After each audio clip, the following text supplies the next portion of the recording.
नाज़रीन, खडड़े ऐं भरपासे में खुलियल आसमान हेठि वेठल बरसात मुतासिर इमदाद जा मुंतज़र आहिनि। उन हवाले सां तफ़सील ॾिसूं था इन रिपोर्ट में।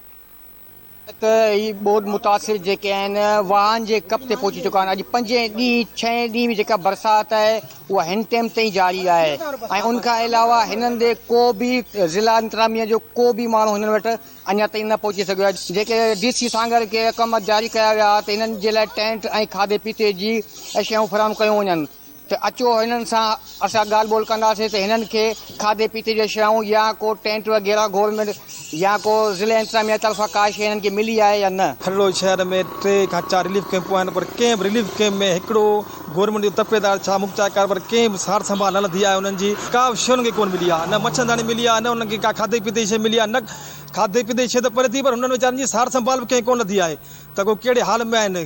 के माण्हू झुॾे जा आहिनि, के टंडे मोहन खान जा आहिनि, के परे परे जा माण्हू ज़्यादा रोडनि ते वीचारा वेठा आहिनि, के माण्हू जमड़ाओ जे वेठा आहिनि। असां शहरनि जे ताउन सां शहर जे माण्हुनि जे असांखे कुझु पैसा वीचारनि ॾिना आहिनि, कुझु असांखे देगूं ॾिनियूं आहिनि, कुझु असां पाण मदद कई आहे, पाण GD जा वर्कर आहियूं। राति ॾे हिकु करे असां पाण बीमार थी पिया आहियूं हली हली आहियूं ॿुॾूं पिया घरनि में, घर पिया किरनि। हिते जमड़ाओ ते आया आहियूं, पाला ॾे वेठा आहियूं, न तंबू आहे न का शइ आहे, घर लाइ न अटो आहे न सामान सीधो गवर्नमेंट जी तरफ़ों तो को बि न आयो आहे, कुझु बि न आयो आहे असां वटि, का शइ न आहे। असांखे अॼु ॿियो 3 ॾींहं हिते आया आहियूं, इन ॿुॾुनि में गपुनि चिकुनि में माल पियो मरे, बुख वारनि ते विहारे वेठा आहियूं, माल ध्यार सां ध्यारिया आहिनि, केर बि न आयो आहे। तंहिंखां पोइ खडड़े जे शहर मां जेके माण्हू आहिनि उहे ख़ुदा करणी असांखे माना ॾीन पिया खाराइनि प्यारनि पिया, पर असां माना असांजा घर किरी विया आहिनि सफ़ा।